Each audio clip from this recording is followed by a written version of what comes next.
Cameron could have come and smothered that ball. In the end, he dodged away from it. Archie can kick a big goal. Hero a couple of weeks ago gets one early here. Long bomb towards the pocket. Morris got up there, got his own crumb, and rolls through a ripper. That's what the kid can do. He's got Smith under it, crashes it down. Danaher on the spin. Put him in the spin cycle and put it through the gap. Cameron stayed down. Handball to Rayner. Slung 360. Got a kick away and kicks one of the goals of the year. He's a 1-on-2, Charlie. He looks around, says, I've got you both covered. Goes the wizardry. And he tells them all about it. Neil flips it over his head. Dunkley, reveal, straight on. Everyone's getting a feed. McCluggage from the 50, bang. Ladies and gentlemen, your premiership favourites, the Brisbane Lions. It's the Brisbane Lions Fancast with JB and Patrick. BrisbaneLionsFancast.com.au. It's all thanks to hoponbrewerytours.com.au and Crisp Communications, crispcoms.co. We are recording this more or less straight after the game on a Sunday night, so we haven't had time to solicit for questions.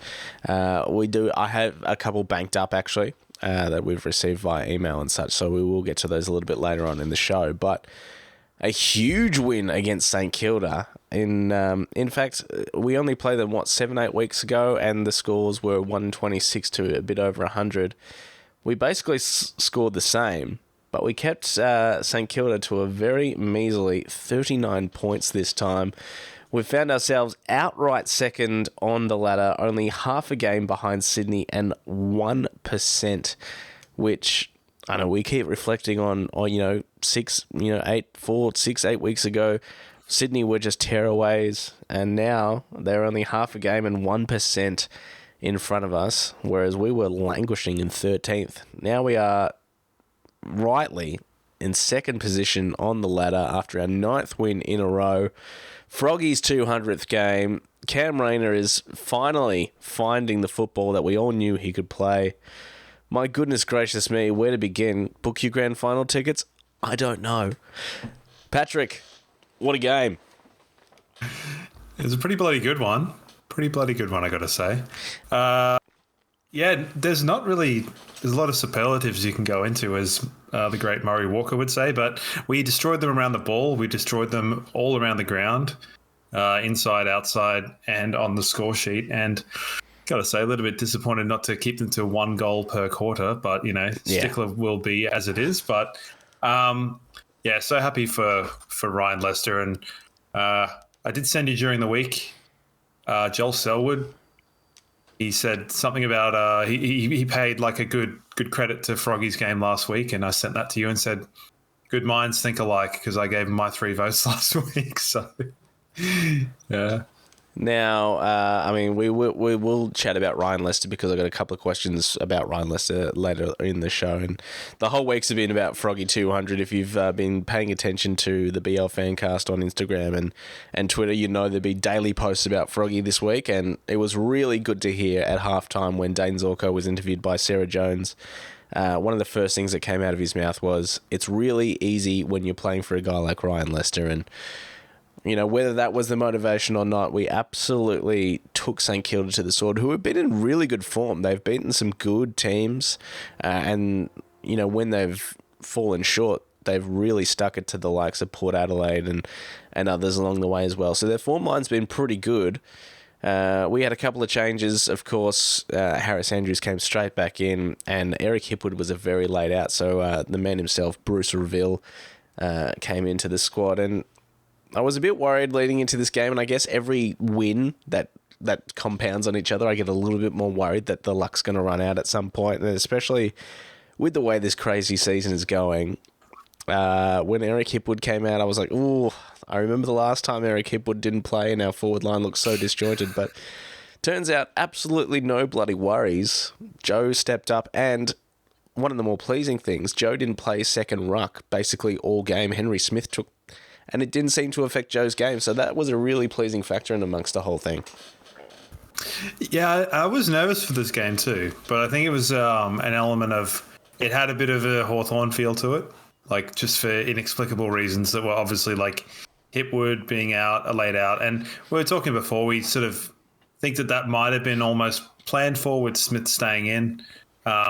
Smith had a really good game, but had Hipwood been there, I'm not sure he also would be there because we're looking a bit tall. But we'll see how we go moving forward. But it was nice to see, early intensity. Logan Morris kind of grabbed the game and sort of put it on his own terms. I know Joe will end up with the most goals, but in terms of pace setters, it was just it was important by Morris, and having been in and out of the team a little bit, it was good to see him back on the scoreboard and good set shot, really strong mark actually. Yeah, against Wilkie too. Yeah. Yeah, and then just to kind of work at ground level to kind of create a contest and then crumb his own shit and then go for it was really good. Set the tone. We were keeping them pretty quiet and just, I think from the beginning, to get early territory was really good. And just, Big O was making Marshall look like a peanut for the vast majority of that game, which is really impressive because if you remember the previous fixture, their midfield were really a bit all over us. So yeah. We spoke about it last week. Windhager was an out with the hamstring, so Lockie wasn't going to get the diehard tag that he had received in the past. So I think Sinclair sort of ran with him at stoppage, and then Stocker played minutes on him as well. But nothing like what Marcus Windhager would have done as well. But yeah, we got towed up by their midfield last time, and clearly that wasn't going to happen again because contested possessions, clearance, it all just went our way.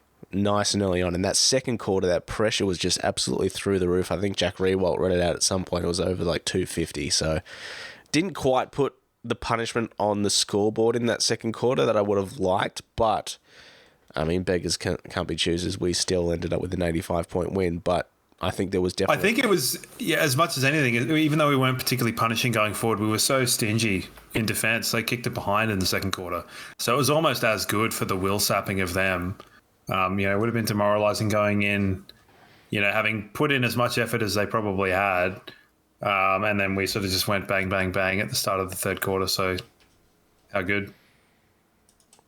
Now, I wanted to touch on the fact that we've obviously won 9 in a row, but we sort of spoke about it last week. I thought teams like the Bulldogs and Hawthorn were playing probably better footy. There was a couple of games where we just sort of not limped across the line, but we did what we needed to do. There were some mature wins and we had to grind out a couple of wins. The standouts obviously being the game against the Bulldogs where we towed them up and Port Adelaide down in Adelaide. Both away games, which was fantastic as well. And this is another one where it was a genuine complete performance, 4-quarter performance, attack, defence, all over the shop. Just got them. Yeah, a little bit of complacency crept in the third quarter, but I think that's kind of expected when you've kind of, was sort of mentioned, I think maybe on comms, maybe by Fagan before the game, just that we'd had some physical battles and slightly undermanned situations. And although that's probably not something that most teams haven't had to deal with, the Saints have kind of had 2 pretty comprehensive wins in the last 2 weeks. So they seem to be they should have been running on top of the ground, as they say, which I don't quite understand that expression personally because I've never really been knee deep in the ground other than in a awful situation involving mud, but let's not go there. So all things considered, I think we're showing enough flashes at times that we've really that I still think our best is the best. And I've been pretty staunch on that the whole year.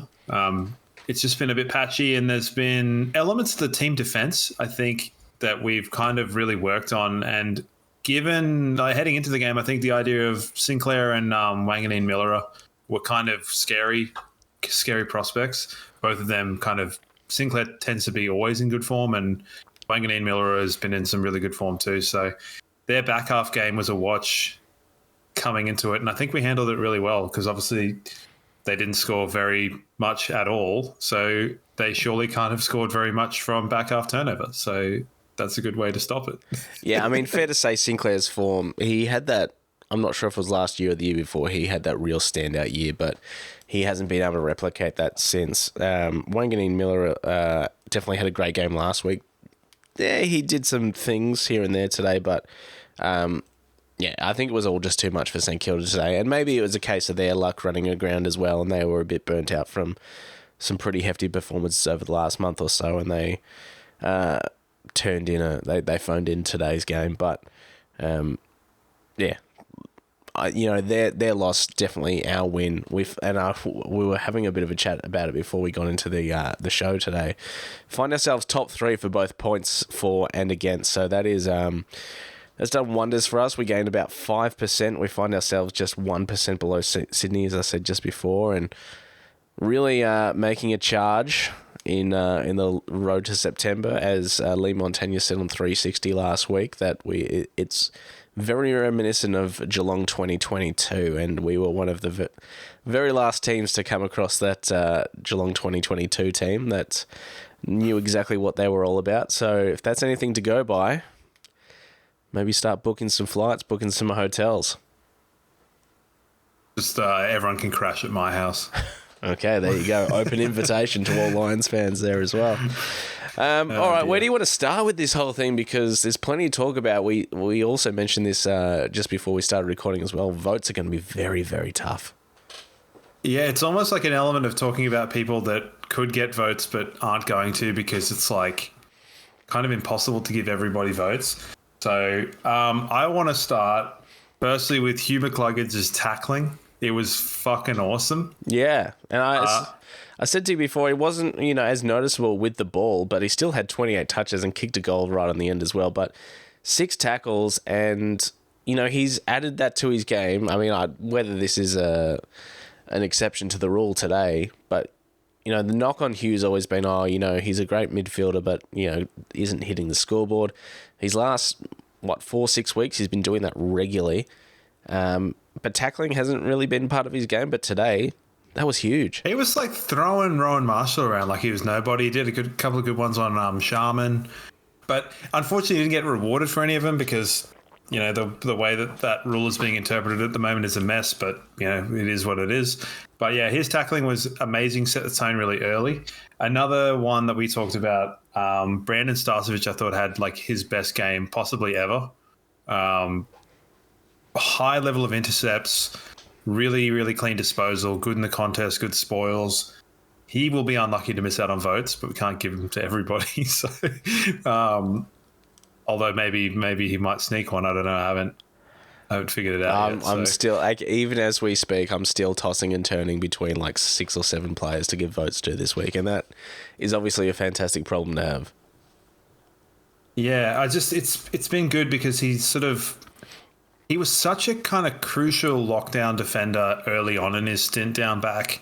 And now he's kind of gone into with Froggy having to play taller, he's now almost taking the Froggy spot, where he's also kind of playing a bit taller, playing a bit smaller. I know he was playing on Jack Higgins, who really was their kind of spark in the return fixture earlier on.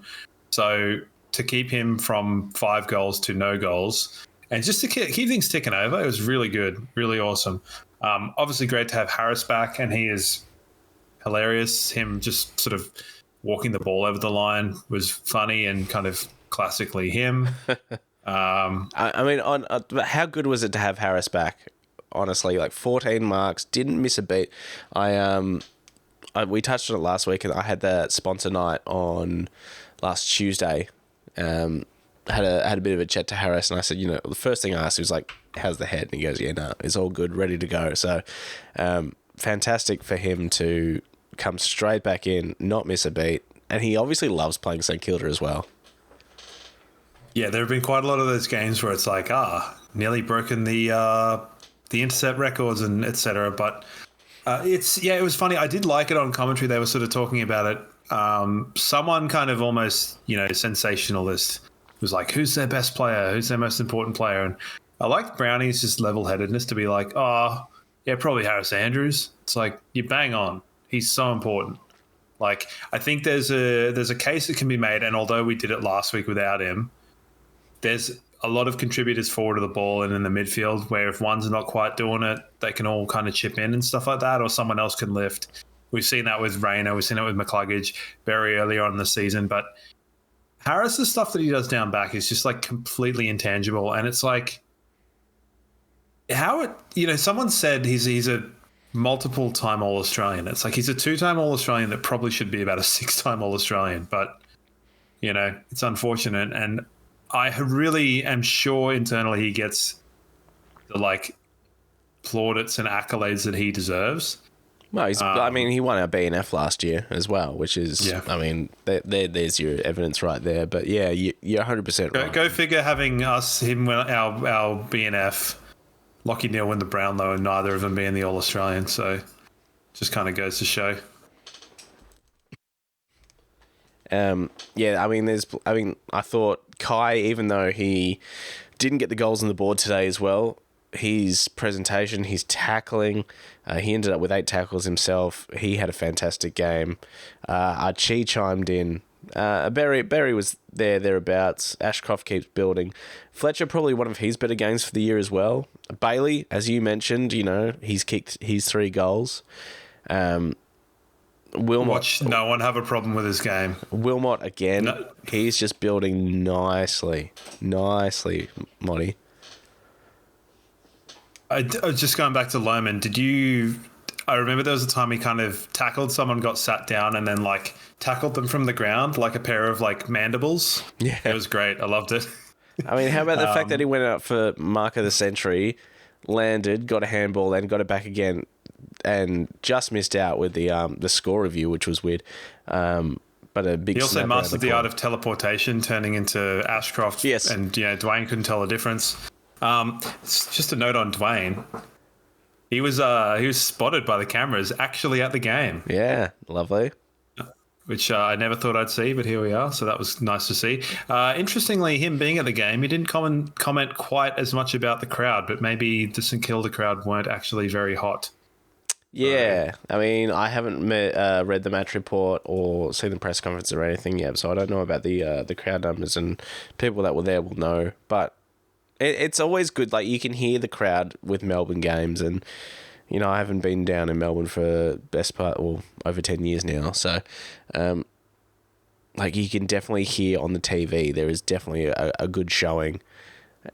And what more evidence? You can tell it every time, particularly at Marvel. Yeah. You can always tell that the 4 or 5 sections that they allocate to the Lions down on ground level, they are absolutely chock. Yeah. Doesn't matter who we're playing.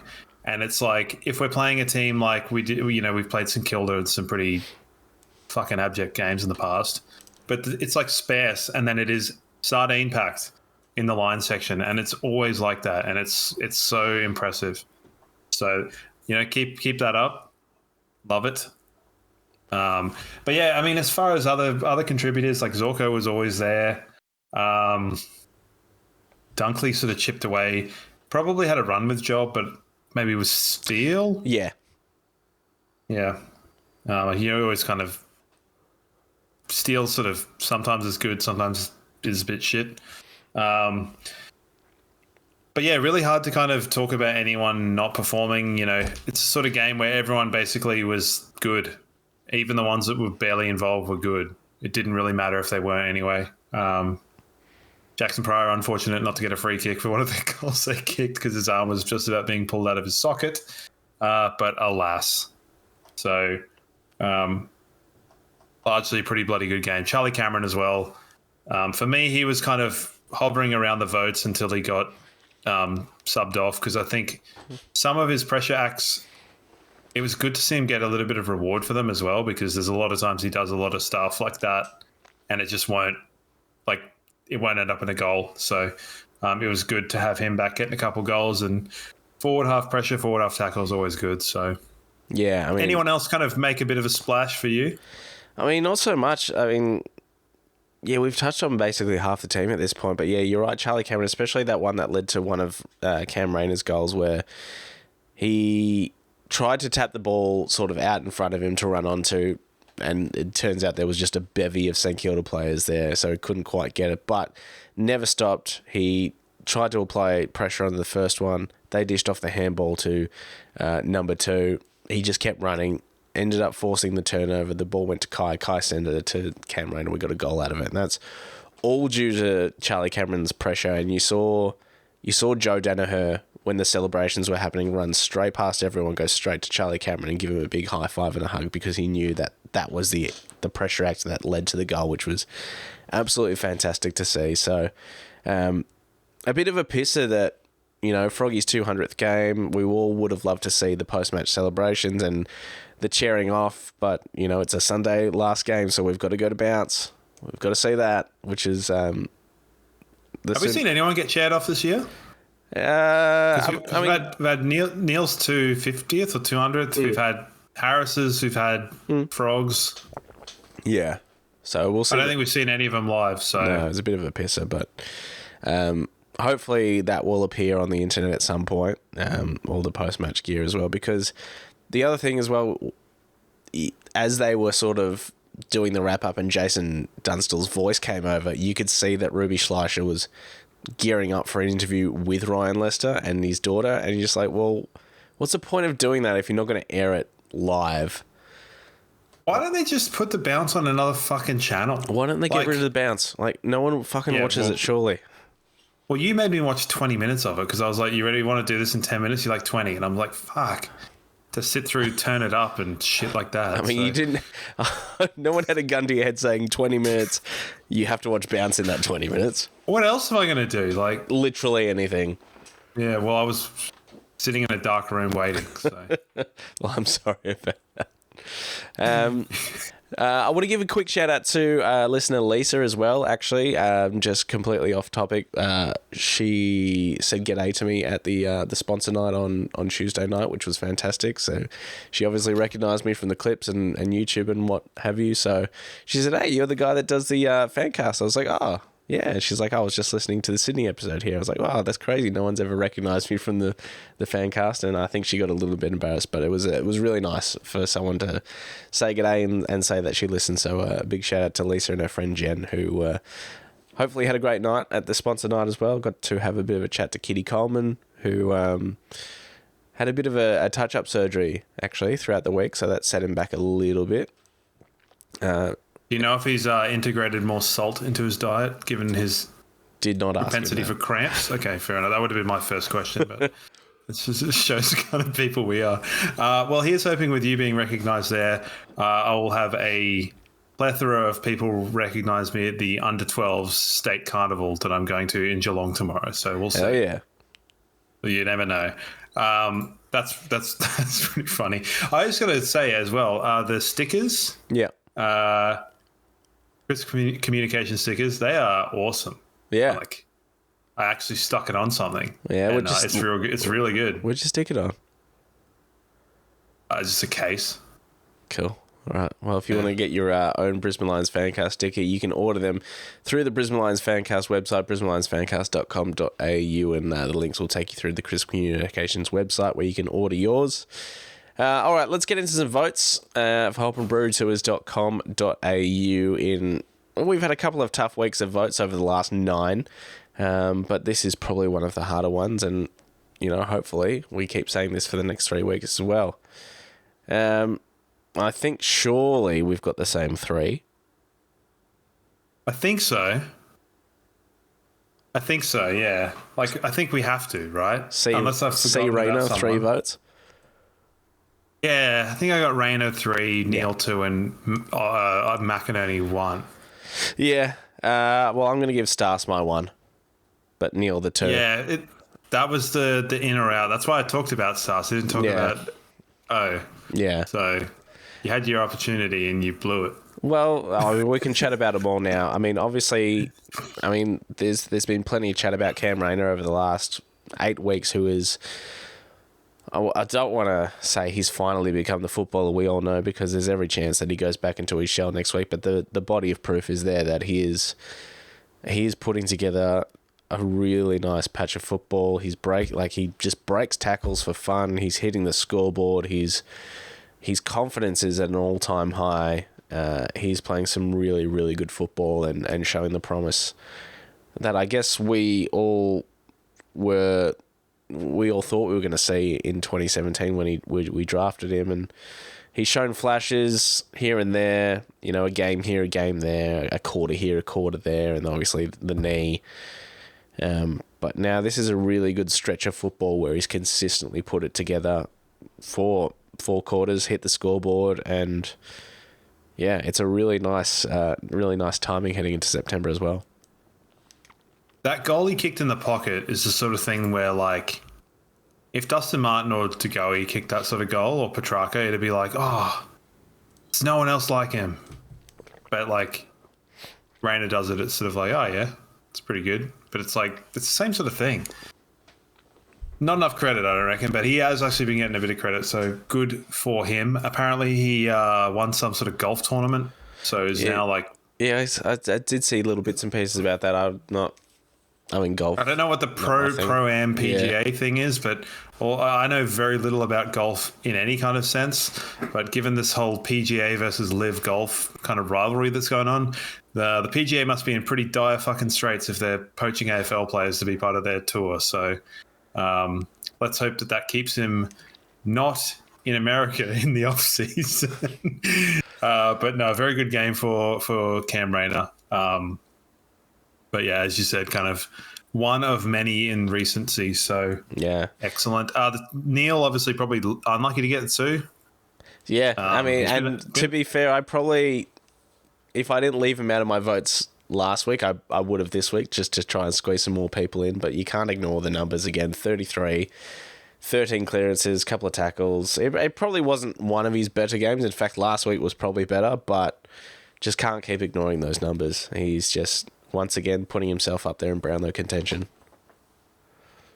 And Big O, I thought, absolutely made Rowan Marshall look like an absolute fool. I know Rowan Marshall kicked two goals in the last quarter, which was annoying, but O wasn't playing on him, so who cares?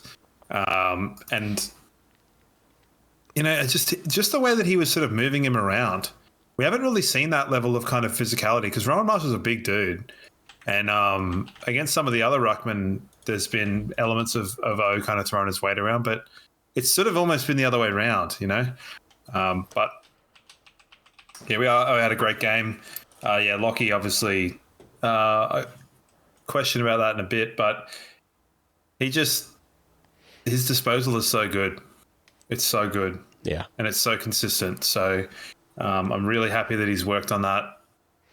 Obviously and evidently quite hard. So now question, we didn't actually talk about it last week with the Harris Andrews concussion situation and the $40,000 fine that we got, which obviously was a suspended thing from the AFLW final. Yep. Bit weird to sort of see like Lachie Neale and Henry Smith take their time getting off the ground. Yeah. It just seemed a bit like, yo, do you want to maybe like sort that out pretty quick? Yeah, that was a bit, because Henry Smith, how many times did he reach for that head after he got clonked? Well, it got cut open, so it's like, I mean, trying to think if I've like cut my head open in my hairline before, and I don't think I have, but I've had quite a lot of concussions, so maybe it's better if you cut your head open. I don't know, but yeah, Neil obviously went down in a kind of pretty big hit. I would have kind of been cautious if I was them, and maybe they did the right things. Maybe they didn't get the message from the spotter, but it's hard to think that a knee in the back of someone's head wouldn't warrant a HIA. So I don't know. Just a little word. There's kind of two people we didn't mention. So Henry Smith, I thought, had like quite a good game. Yeah, he lacks a bit of confidence in terms of. I mean, he wasn't really in any kind of chances to score anyway. There was probably one where he dished a handball, and there was a better handball or short kick option, but he dished a handball to Berry, and Berry got pinged straight away. It was a bit of a hospital handball, but he was probably within his rights to have a ping at that point as well. But his confidence, he just looks nervous, and I guess that's the difference between him and Logan Morris, who takes any chance to grab his opportunity and try and get on the scoreboard, and we obviously love him for that as well. So. I think that will come, but it would be nice to see him do that before he gets dropped, and that could very well be next week, depending on if we've got key defenders coming back, or Eric will probably come back as well if what Fags has said is anything to go by. So, yeah, but definitely his best game so far of the three. I mean, I thought he held his own in the ruck too. Oh, yeah, and the ruck, he was great. Like, I thought it was a really good game. Like, it was a really good game from someone playing sort of forward and chipping him with a bit of ruck. If he kicked a goal or something, no one would worry at all about it. Unfortunately, like, Lohmann missed a shot, like that set shot, because that would have been one of my, like, although it was a set shot, like goals of the year contenders, where it was like Rayner running through from half back, kicking the ball to Logan Morris, and Logan Morris like delivering like an absolute peach of a pass to Kai Lohmann, cutting out about 4 players. But that pass by Logan Morris was so good. Yeah. The one from the wing that just sort of like we don't talk about raking right boot often enough, and maybe we should, because that was the definition of that. So that was great. Joe Danaher didn't get any votes. Kicked 4 goals, 3 with 18 touches. Was pretty bloody good too. I know, and one of the and Zorko as well, very stiff to miss out, who was wearing, I mean, obviously not very hardly, but loosely wearing Brad Hill across the game, and Zorko still another fantastic game. One of the best on with meters gained, and I think he's basically locked up an All-Australian spot in the halfback. Yep. Like, surely. No, he's had a fantastic, I was going to say career, Jesus. He's had a fantastic season, and he's really solved some kind of stressful problems. So, yeah, it's interesting to see, like, some of the teams at the moment. Collingwood has had injuries, all through the year, Carlton as well, but, Sydney, the injuries are starting to mount up now, and look what happened to them over the weekend. I guess it's kind of a blessing in disguise. We got all that, knocking on wood there, we got a big, hit of injuries early on in the season, gave us enough time to work out how to work around that, so lucky for us in that respect, but yeah. Yeah, I think it's kind of refreshed the list a little bit in terms of fringe players and stuff like that. And kind of, there's been players that, we probably wouldn't have had contributing at all. And if it had, push had come to shove, we would have probably thought other players would have contributed in like a more tangible way, but it just didn't kind of work out that way. Like, I don't think people necessarily would have assumed at this point in the year we had like Reville and Henry Smith and shit like that running around. Like, well, yeah, I mean, they are, and we touched on it last week that, in the preseason games, it was like Tunstall and Sharp and Jimmy Madden were getting regular games in the lead up to the season, and the first couple of rounds, you're like, okay, these guys must be really knocking on the door and, the next in line to get in the squad here, but they've just sort of meandered, and we will obviously chat about Jimmy Tunstall very shortly and probably Jimmy Madden as well. So, yeah, it's the unlikely types that have come forward, and they've been a revelation. Well, I think there's been like positive sort of steps progressing over the course of the season, and I think the most recent one has been one that people, and we've been vocal about. I'd been kind of a bit like apathetic because I was like, oh, well, fucking if it doesn't happen, it doesn't happen. But Connor McKenna going out of the team just to give us that like defensive solidity, I think it's been really positive for the team. It's given us like far better defensive structure and almost like that defend first mentality, because you might be throwing away a little bit of creative kicking, but like I take that. I'll take Brain and Pryor over like McKenna and one of the two. Yeah, I just think that they're offering more in terms of like what the team needs. The team doesn't necessarily need more like. I mean, it said today we kicked goals off turnover. We didn't kick any from kick in because no one actually ever does that. So who cares? But like, we're getting enough creativity and drive from Wilmot and from Zorko. We don't need a third. Like, we don't need a third. And I think one of the big differences between this season and last season is actually how much Wilmot's improved in his forward kicking, because it was good last year, but it wasn't quite like go-to good as it is this year. Yeah. And different style to Zorko. So, yeah, I'm happier with the more lockdown style. I think once one of the other talls comes back in, Jackson Pryor will drop out of the team. Yeah, for sure. It's because he's playing taller. Him and Starcevic are basically playing a pseudo-tall. So I think it's a really healthy balance in the team at the moment, even though we're like our injury list isn't particularly fucking good either. So, well, there's a lot of knee season on our injury list at the moment as well. So, hopefully Jack Payne will be back. Not necessarily, he won't be back for the Giants game. Maybe at best Collingwood, but more likely Essendon. It'd be good to get him at least a home and away game before finals for sure.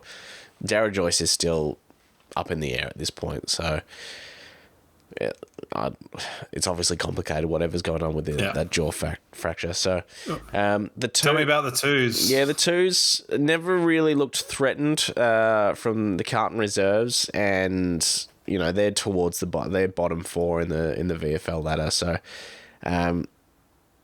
Jared Lyons had a complete performance. 29, 2 goals, 13 clearances, 9 tackles. That's about as good a game as you can really ask for. Dev again killed it. 36 touches, 13 clearances. Luke Beacon keeps on keeping on. I guess the talking points, like Brandon Ryan's actually putting together some pretty good footy as well. Like the last 4-6 weeks he's hitting the scoreboard.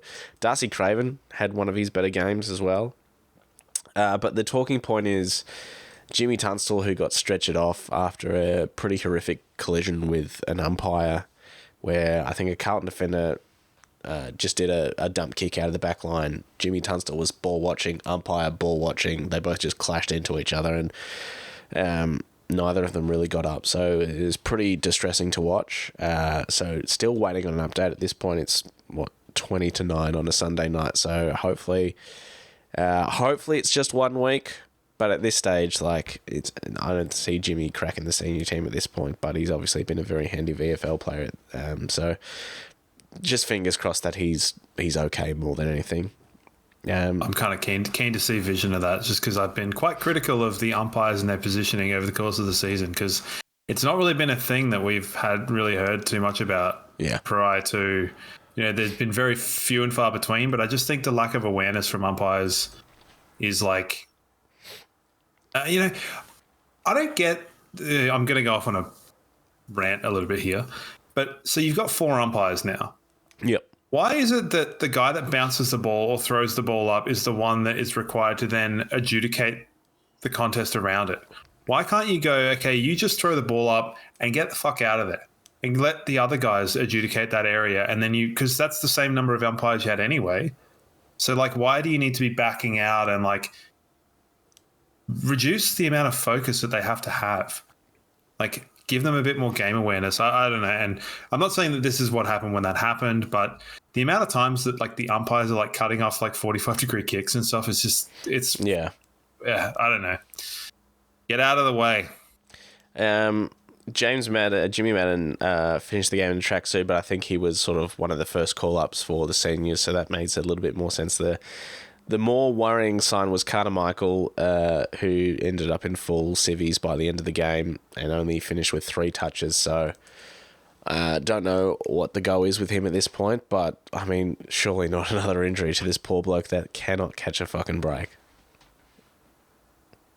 Yeah, I don't know what to say about that, really. He came in, showed a couple of flashes when he played his one game a couple of years ago. Yeah. But he seems like a pretty big-bodied, good runner, but when you can't run because you're not on the pitch, it's kind of hard to sort of put any stock into it. So it's a bit of a shame, but we've been wanting him to string some games together, and it just can't looks happen. Unlikely. And reality is he's probably going to get shown the door at the end of the season, and that would be a real shame. And fingers crossed he can get his body right and maybe find himself on a rookie list at some point. But Connor McKenna went back and played twos. Obviously, didn't do anything outrageous. I think he's set to stay there again next week. We did have Sam Marshall play in the VFL team, who is an academy prospect that we are looking at with points and stuff. So, his next step up in his development. So hopefully he's richer for the experience. Once again, didn't do anything outrageous, but good to get some game time in him as well. So you learn a lot when you're a young fella playing in with men.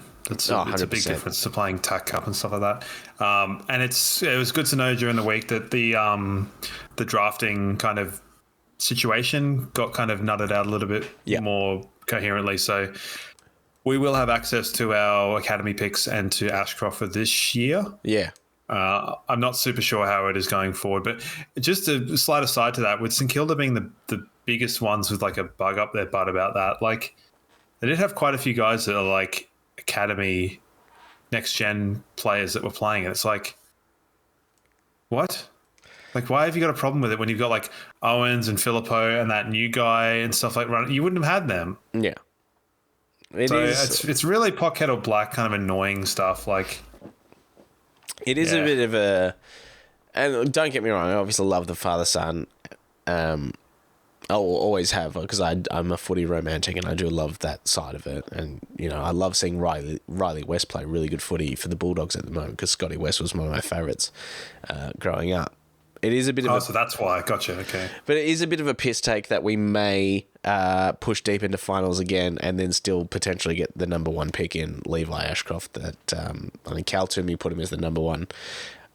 If he nominates the Lions, I had a bit of a chat to Will about Levi, and he said, oh, yeah, hopefully, but there's a few things that he's got to consider. And I said, if he's got a missus down there or, friendship group and all that sort of stuff. But I do hear that their dad has bought a property up in Queensland, so...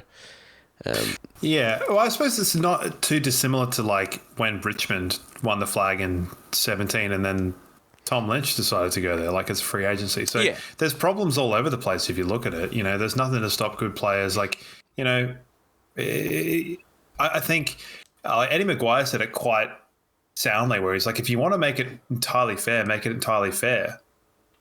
But don't kind of make it unfair in certain ways and fair in other ways. So, is what it is. But I'm just happy that option's there if we want it. I think some of the teams that are having problems with it are probably not the ones that are drafting super well. And I think things like looking at North Melbourne's priority picks they were given last year, given that they had 5 picks in the first round, is like, that's far more advantageous. But they had to. I think the restrictions where they had to. That's a trade too. Yeah, okay. But they could trade 2 with 2 futures. So they could go, oh, we'll trade these 2 with 2 futures for next year, and it's like, it's still 5 first round picks that they were given in one season. Yeah. Like, there's no way that you're telling me that. I mean, I understand that it's based on salary, but Ben Mackay is not a number 1 draft pick. No, he's not. Yeah, no. He's really not. All right. I mean, any changes? We've had a little bit of a look at the twos there. We know what's happened today. It's going to be hard to make too many changes for next week against the Giants. For me, it's just the one Hipwood in, probably Henry Smith, the unlucky one to go out. I can't imagine too much more than that. No, I think that's the one that is kind of pretty obvious, and it's more a structural thing. Like, we don't really want to be going in unnecessarily tall. And then I think once one of the bigger defenders comes back, then it'll be a case of sort of shuffling. I think probably shuffling Pryor out, and Brain will kind of stay. So I think that's good. It's a bit of a, and then just whoever's playing sub is just a matter of kind of horses for courses, as we've talked about. So, I think that's the only one, and it's a bit of a shame we haven't got Joyce or Payne available for this week, because as we know, like, Hogan is just in rare form at the moment, and last time Riccardi didn't do a huge amount, but Callum Brown, obviously, I mean, all of them were just kicking goals from outside 50 like it was nothing. So it would be nice to have another key defender, but we're going to have to do what we're going to do. Cornelio will be out. Josh Kelly is a bit of a wait and see.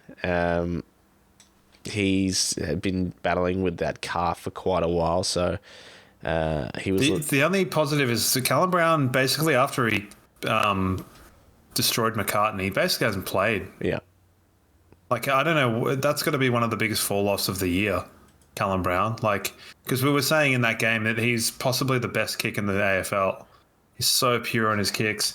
And he's just completely gone into obscurity. So I think that must have knocked him around a fair bit, that 3 or 4 game suspension he got. Yeah. Cadman's one to kind of keep an eye on down there.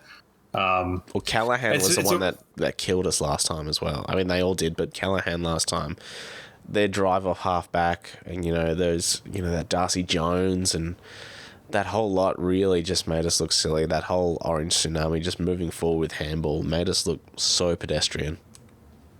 It was such a strange game because the first quarter and a half was their absolutely like pinpoint perfect kicking. I think they were kicking at 95% It was something or something. stupid, yeah.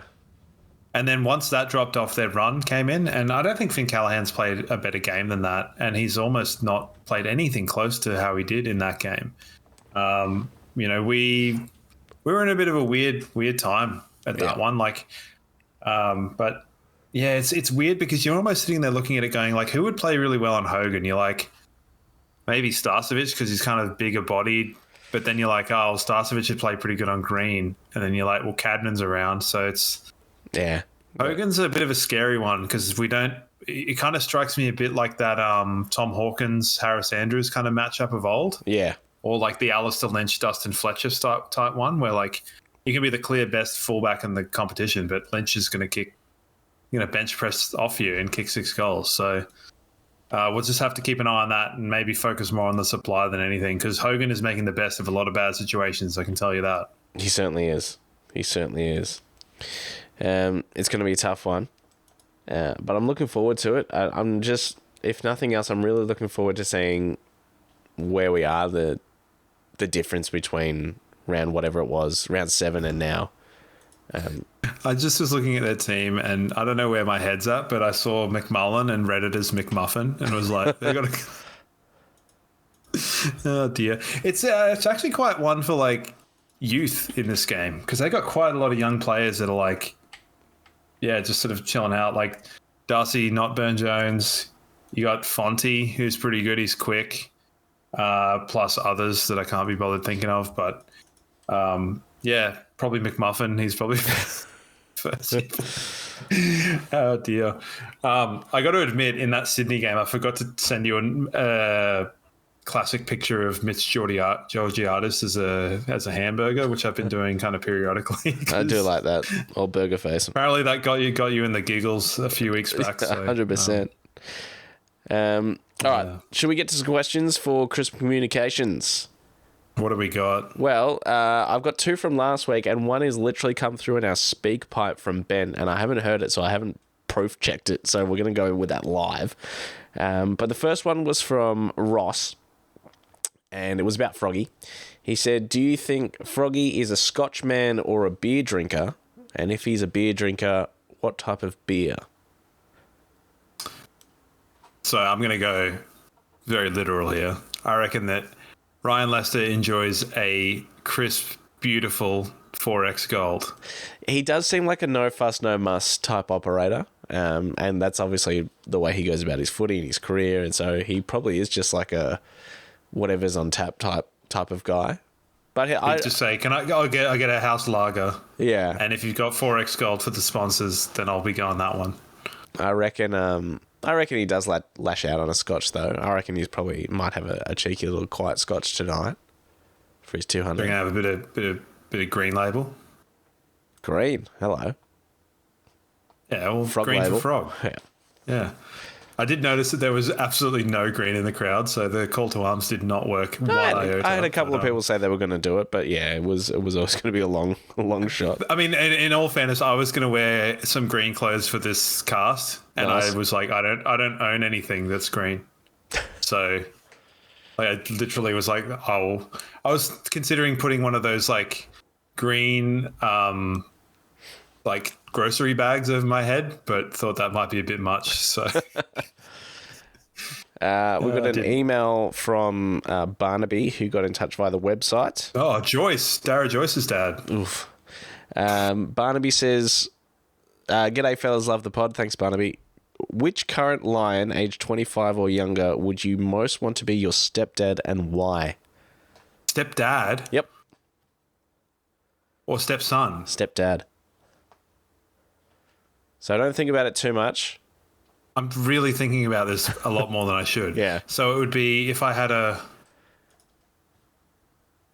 mummy. Yeah. Who would I want my mum to marry? Yep, That's a weird one. It's a strange one. Like I said, don't think about it too much. Christ. Who have you? I don't know what to do. I've had a bit more time to think about it than you, obviously, and I think I landed on Darcy Wilmot because he's just an interesting cat. I also love the fact that every time you see Darcy Wilmot, he's got bed hair. Like, he looks like he's just woken up. And he got, like, this bit sticking out at the sort of back right side, and he just seems like he marches to the beat of his own drum type operator. He just seems like a nice and cool dude. Yeah, I don't think I'm going to answer that question, but because it's just very strange. What I will say is that our bench in the first quarter, they panned over to the bench, and it looked like a boy band. It was hilarious. It was Dawson, aka Shadow Brain, because he looks like Dawson from Dawson's Creek, Zach Bailey, Smith, and Ashcroft. It's like, man, get those guys a contract for like a boy band because they were all there. So maybe because I'm a gold digger, I'll just go Ashcroft. Just so that he can buy me shit with his like $1 million contract that he'll eventually get. Fair enough. I like that. All right, let's hear from Ben, who got in touch via our speak pipe. And once again, I don't know what this is going to say, so let's enjoy this in real time. All right. Why isn't Lachie Neale in the greatest of all time conversation? He has been consistently one of the best players of the last 5 or 6 years. 2019, third place Brownlow, 2020 Brownlow medal winner. 2021 had injuries. 2022 should have won the Brownlow. 2023 won the Brownlow. 2024 probably win the Brownlow. This man needs to be in the GOAT conversations. How good is he? Well, Ben, yes, he is very, very, very good. And I mean, we knew we were getting a good player in 2018, 2019 when he requested a trade to Brisbane. Like, we knew we were getting a good player, but I don't think we knew we were going to get a double Brownlow, potentially triple Brownlow medalist, surely. There's an alternate reality where he's won 3 Brownlows, because Cripps didn't make that thing stick, did he? Yeah. I think the only reason is premierships, and I know that that's not like it is a big one, be all end all, but it's the sort of thing. It's like, it's been an interesting week this week because we've had Nathan Buckley's been pretty like selfless in the idea of being like Pendles is like the best of all time for Collingwood, and for Nathan Buckley to say that, who I think is probably the best of all time for Collingwood, but one's got premierships, one doesn't, and the omission of a Brownlow medal for Pendlebury doesn't really matter. Yeah. So it is a tough one. I guess it's just like Neale is more, and it makes complete sense because he was sort of mentored by him, but your Diesel Williams do the basics really, really, really, really well. Type operator. He hasn't got much sort of flash or explosion to him. Like, he hasn't got the attributes that, say, like a Buddy Franklin or a Dustin Martin have, or even a Patrick Dangerfield, who they've got something a little bit intangible about the way they play their footy, and I guess it is that explosiveness. But Lachie Neale has just been amazingly consistent for such a long time, and Paddy Dangerfield hasn't had that. Dustin Martin didn't have that. He was very good for a long time, but he had that one real standout season, 2017, where he just took all before him. But yeah, premierships probably plays into it, but I guess it is also that he's just more a workman type footballer rather than he hasn't got that, like that stuff that makes you stand up and go, oh my God, wow, like what are we seeing right here? It's a bit of a shame, and I think it'd be curious to see him in different eras, and I know that's kind of the great impossibility in football is like how would he factor into like different teams? What would he bring to them? What would he do? Yeah, because a lot of talk about Pendlebury this week as well, and I said, funnily enough, I was like, he's kind of similar to Simon Black in the way that he played, and then they fucking said that like 5 minutes later, in terms of games played and being classed as like a slower player, but reading the game a lot better. Yeah. And it's like, Neale's got that, but not to the extent that maybe Simon Black had it, but he's also got things that Simon Black didn't have in terms of he actually probably is a little bit more explosive. So he's kind of almost this absolute, like, rather than being like a jack of all trades, he's like a king of all trades, but he's not quite an ace of everything. You know, his ground ball gets obviously is his best thing. So maybe that is the thing that's like he's better than anyone else that's played the game in. But it's hard. Yeah, it's I don't know. Like it's and the other if he wins 2 premierships, maybe he will. And the other obvious thing that we're not factoring in here as well, he's played for 2 interstate clubs. That's a good point. Yeah, and I think that feeds into definitely the media narrative for sure. Like if you place a Lachie Neale in a Carlton, Collingwood, Essendon, Hawthorn, whatever, people are speaking about him because he's one of in the big teams, and I guess it sells clicks, it sells papers, all that sort of stuff. So that does factor into a little bit. The premierships factors into a little bit what we just spoke about, the fact that he isn't like a colourful, flashy player like some others that have got some real standout attributes. Feeds into it a little bit, but no doubt he is one of, like... I think with the GOAT conversation, there's an element of watchability that goes with that. Yeah. And he's almost like the kind of, and I don't want to like sound pompous, but he's almost like the thinking man's footballer. Yeah. A little bit. Where you have to kind of, you have to know football to appreciate what he does. You don't really, but like compared to someone that can just like bust a pack or like kick mad goals and stuff like that, you can really just go like, wow, look at what he did. But to understand how he structures stuff could be a little bit of a different thing. And maybe that's a reason why. And I think, I saw this posted on Reddit or something like, who would make you Mount Rushmore of Lions players? And he's definitely in that conversation, if not a lock for the top 4 or whatever. But it's sort of like, the fact that he's a dual club player as well, does that endear him any more to Lions supporters? Probably not. Like I said, we were just absolutely lucky to get him when we did, and no doubt we wouldn't be playing as significant, consistent football as we have without him. So we're very, very lucky. Very, very lucky. And yeah, he's going to push it again this year, I think. Cripps, Bontempelli, Dacos, Heaney's probably dropped off a little bit, and he's ineligible anyway. Sarong as well. Sarong's having a year, so he'll be thereabouts. Like, and he only polls in 3s, basically. Like he doesn't poll many 1s or 2s. Like he polls in 3s, so he'll be. And it's like, has he been best on ground in 10 games? Probably. But 30 is probably not enough anymore. But yeah, it's an interesting one. I know it was going back to the Sydney game, but we had Zorko being mic'd up, which they've shown flashes of here and there, which has been kind of cool. Obviously, his like calf thing was really funny. Him grunting on the ground. Do you imagine? He's had a bit of he's become more likable this year, I feel. I don't know if he's like grown up. Yeah. Or something. Like he's almost just. Yeah, I feel he's much more likable because there have been times where I haven't exactly been A1 Team Zorko, but. Yeah, we all know that he has the capabilities of being a ginormous piece of shit. And we all know that. But he's our piece of shit and we love him. But yeah, he has reined that in a little bit this year. I remember even last year, that eye gouge against Adelaide, and you're like, what are you doing? And I think he's had maybe a moment this year, but I can't really think of it off the top of my head as something obvious, so that's a good sign. I think the Hawthorn game he gave away 2 50-metre penalties. Yeah. It was really annoying, but I feel like that one he's getting yelled at pretty hard. But watching the mic'd up thing was really cool. Like I really hope Dane Beams watched that and was like rolling around in his weird lifestyle that he's in at the moment, just throwing shade at the Lions at every opportunity.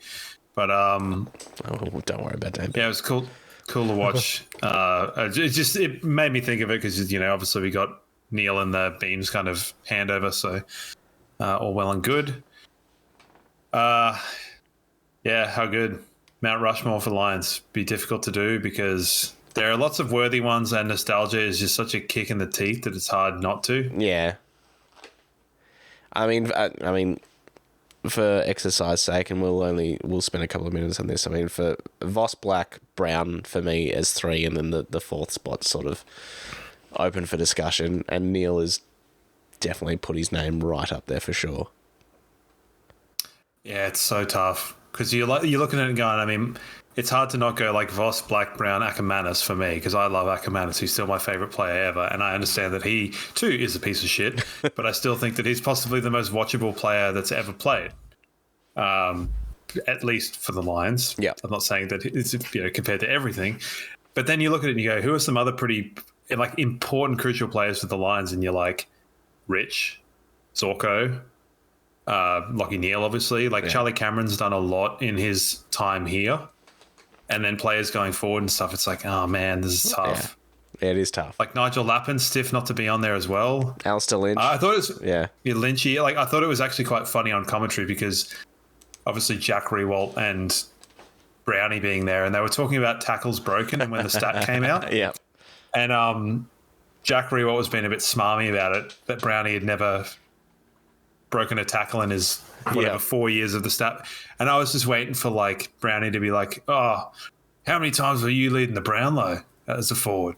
Like, because it would have just sat him completely there. Because, Brownie would have won a Brownlow had he not been injured in that year. He was leading by so far. Yeah. After 10 games and didn't play again, and was leading the Brownlow up until round 20. Yeah.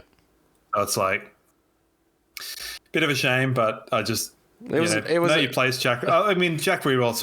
I got to say as well, Jack Rewalt's far less annoying and far better at actually analysing football than I thought he would be. Yeah, I thought he was going to be so annoying. No, he's good. He's good value, Jack. Yep. Daisy Thomas too. I think I had a chat to my brother about that, and I think that once he kind of severs his ties with gambling, he'll be a great commentator. Straight up one of the best. Like out of nowhere, has come in as one of the best like special comments. I think we've just been a bit bereft of good ones. I think the commentary needs a bit of an overhaul. Well, we're going to be getting that. Did you see what's going to be happening moving forward with Fox? I did. I didn't quite understand what was going on, but we'll wait and see. I just hope people get jobs commentating that are good at commentating. I'd rather see people that are commentators rather than are just ex-football people or numbers or diversity boxes or whatever you want to call it. And I don't know that's the way the world is going, but I just hope that they're good at their job and they do the work that is required to be good at your job. Because, I know Kelly Underwood is much maligned, but I think she has improved a lot in terms of her commentary. So I'm willing to give her props for what it is. Yeah. And I don't tend to have a problem with her when she commentates anymore. So good for her. Nicely said. All right, we've spoken about it a little bit. We probably won't spend a huge amount of time about it because we've already sort of peppered it throughout the show. But the game against the Giants next week, 1:45 from memory at the Gabba. Yes, 1:45 Saturday at the Gabba. Redemption time against our worst loss for the year. Depending on how you look at it. I mean, the Carlton loss was bad, the Freo loss was bad, the Hawthorn loss was bad, but in terms of a genuine lack of effort, especially for that last half, that felt like rock bottom at the time against the Giants. So, Do you remember us? We did that one. Yes, the podcast right after the game, and I was so angry. I remember everyone was back to it being everyone. I don't know, but I think I had to do some soul searching about, like, there was nothing you could do because I don't think we had another choice. I think you were going away or something was happening, and it was like, I listened back to it and was like, holy, I cannot do one like minutes after a loss again. So naturally, thankfully, we won today. Yeah. Both the form teams going into this, I know Hawthorn were in form, but mind the Dogs. You look, yes, but where are the Dogs? The Dogs have only won. The Dogs have only won their last four. Us and the Giants have at least won our last five. So form is what form is, and it's funny that we haven't even factored GWS in as a form team. We're talking about Hawthorn and the Bulldogs. So yeah, it's weird because like they won their last two games by 2 points apiece. They scraped over the line. The game against the Suns, like every single metric says the Suns should have won that game. They just went at home. So. The Tigers stuck it to them. They beat Carlton, which is a decent win. So they're doing what we've been doing as well, and getting wins. So and at the end of the day, that's what you need to do. But they did suffer some sort of uncharacteristic losses in the weeks before that. Yeah, well, they're kind of patching it together. Toby Green's back into a lot better form. Yeah. Same with like Briggs. Briggs is always a challenge. So I think given how physical Owie was with Rowan Marshall is a good sign for the potential for this one. Well, yeah, I don't know whether Briggs offers quite as much around the ground. So no, and we didn't have him. We didn't have Owie last time. We had Fort trying to duke it out with Kieran Briggs, and he just got thrown around. Yep, it was not good, to say the least. So it's fair to say they'll be wary. They'll be wary of us for sure. Yeah, I mean, it's fair to say we're a very different team to the one that we were when we last played them. Obviously, being at the Gabba helps as well. So it's going to be a tough. It's going to be a tough game. It's going to be a very tough game. But there are no easy games. No, and we're looking forward to it because this one, if we get a win this week, then it sets up that that dream scenario I had of the idea of the grand final rematch being the play-in for top 2, which will be what will happen if we win. So yeah, I mean, Collingwood got their own problems. De Goey's out for 10 to 12 weeks. It was revealed today, so they're they got McStay back. They got a few players back here and there, but yeah, De Goey's a huge loss for them. And what happened to Sydney on the weekend? That was crazy. Yeah, I don't know. Like, I really don't know. I think I was like watching Olympics because I just was like, I'll just keep an eye on it. Fair enough. Carlton, Collingwood, whatever. I was just watching like table tennis or something cool like that. And table tennis is absolutely amazing, by the way. So, watching that one and just kept showing the score to my partner, being like, "What the hell is going on here?" Didn't watch a beat of it. Yeah, well, I was watching Carlton Collingwood because, I mean, it had just more watchability to it for me just from the outset. Scott Pendleby's 400th, and I kept seeing the score in the bottom right corner. I was like, "What? I need to swap over and see what's going on here," but I don't want to take my eyes away from this. I eventually did. Repeated car crashes on the other channel. You were just like, I did turn over eventually and just saw the Swans just didn't want to be there at all. Granted, Port Adelaide were playing really well, but Sydney were just pus. So maybe an outlier, but they've lost 5 of their last 6, so maybe not. Maybe they peaked way too early because right now we are the outright premiership favourites, which is not where you want to be. Well, I heard a stat. So no team has won the premiership having conceded a 100-point or more loss in a season, except for like one team in 1945. Yeah. So we all know what other kind of crazy stuff was going on in 1945. So not going to happen, Sydney. Well, yeah. I mean, who knows? Who the hell knows? They're only half a game in front of us now, and like I said, 1%. So that gap. They've somehow managed to completely put undue pressure on themselves from a situation where they were gone. Yeah. Really funny. Sucked in.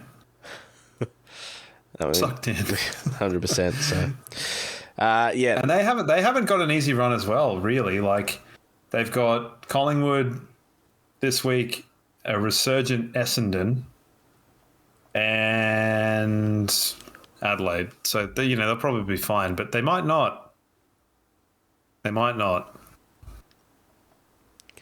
Well, 3 weeks left. We've got a tough enough run in front of us as it is. GWS, Collingwood at the G, and then Essendon to finish things off for Joe's 200th, all things being equal. So let's just keep winning some games of footy, shall we? I've been saying since round 7.